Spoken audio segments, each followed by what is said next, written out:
We're going to show you how to roll up your cargo straps for your flatbed. We're going to show you how to roll them up really easy.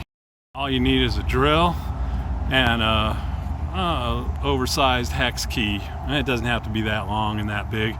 It'll work if it's smaller, but that's all you need.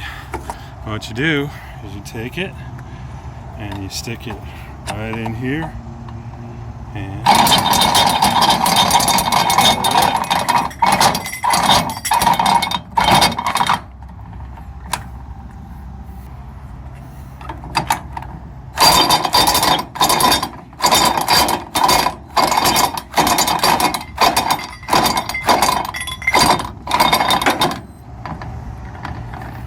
pretty easy stuff.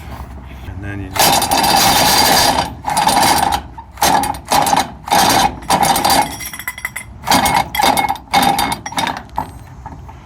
roll it up. So if you're looking for an easy way to get all your straps rolled up nice and neatly, that'll do it for you.